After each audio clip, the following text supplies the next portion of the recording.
J'ai connu la fraternité Maranatha grâce à une amie pendant le confinement en fin 2020.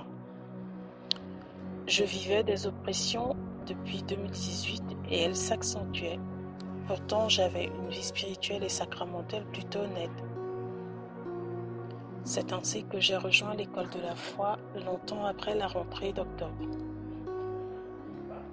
La première fois que j'ai eu un entretien avec la fraternité, après m'avoir écouté, j'ai reçu la prière en appel vidéo, au cours de laquelle j'ai beaucoup toussé. Et après cet appel, les cauchemars nocturnes ont cessé. Cependant, les oppressions continuaient, non seulement au travail. Je me retrouvais toujours dans des situations de conflits inexplicables, des accusations sans fondement. En famille, ce n'était pas mieux. Notre papa était très violent envers notre maman, mes frères et sœurs, mes neveux et mes nièces. L'atmosphère à la maison était suffocante.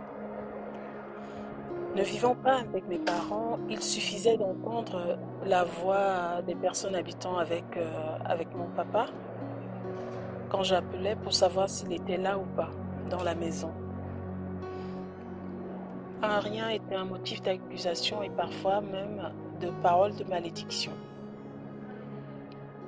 Papa ayant une santé fragile, personne n'osait lui répondre de peur de créer une crise cardiaque provoquant son décès. Même mes neveux et nièces étaient terrorisés et ne manquaient pas de m'en parler quand je me retrouvais seule avec l'un d'eux. Il en était arrivé à rester sciemment à la maison le dimanche matin pour interdire et empêcher les enfants d'aller à la messe.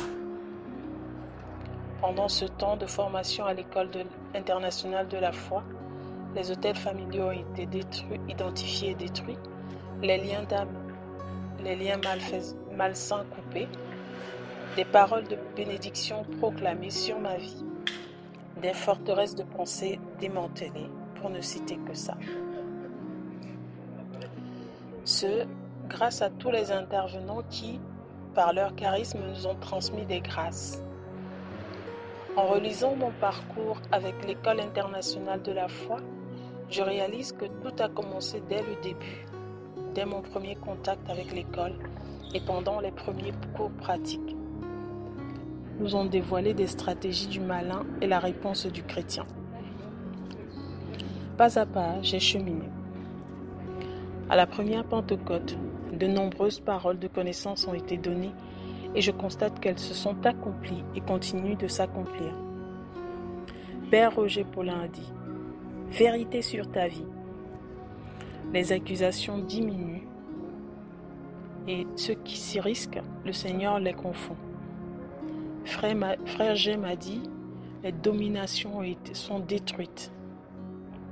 J'étais dans un protocole expérimental dont le résultat n'était pas garanti. Le Seigneur m'en a délivré.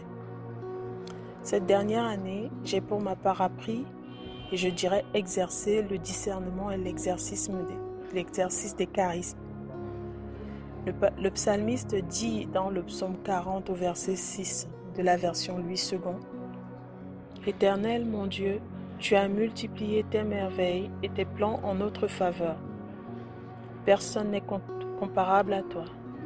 Je voudrais les raconter et les proclamer, mais leur nombre est trop grand pour en faire le compte. » Oui, leurs nombres sont trop grands. Et c'est pour ça que je vais m'arrêter là en disant que mon parcours à l'école internationale de la foi n'a pas été profitable qu'à moi. Dès la deuxième Pentecôte, j'ai participé avec des membres de ma famille et il en est ainsi depuis la retraite Compassion 2021. Nous nous inscrivons toujours en famille. Depuis, ma famille s'est également mise à la prière, l'adoration, la retraite spirituelle. Elle a découvert la prière de commandement et c'est ainsi que tous ensemble, nous sommes tournés vers le Seigneur et il a entendu nos cris. Désormais, le soir, en dehors de l'heure du journal télévisé, dans notre maison familiale, la télé est éteinte. Chacun lit la Bible ou un livre spirituel. La violence a quitté notre maison. Notre papa est apaisé et doux. Plusieurs d'entre mes frères l'ont toujours connu violent depuis leur naissance et du coup le changement est impressionnant pour eux. Mes neveux qui étaient toujours derniers de la classe ont fait des progrès prodigieux sans une aide nouvelle si ce n'est la prière et la télé moins allumée. De mon côté, les oppressions ont disparu, les conflits inexplicables ont nettement diminué. Je rends grâce à Dieu et remercie la fraternité Maranatha qui m'a accompagné et je vois comment cet accompagnement a transfiguré ma vie, pas seulement spirituelle, mais aussi matérielle. Et je sais que le Seigneur achèvera en moi l'œuvre de ses mains tant que je reste docile au souffle de l'Esprit. Merci encore à la fraternité Maranatha, que le saint nom du Seigneur soit béni et surtout qu'il vous le rende au centuple. Amen.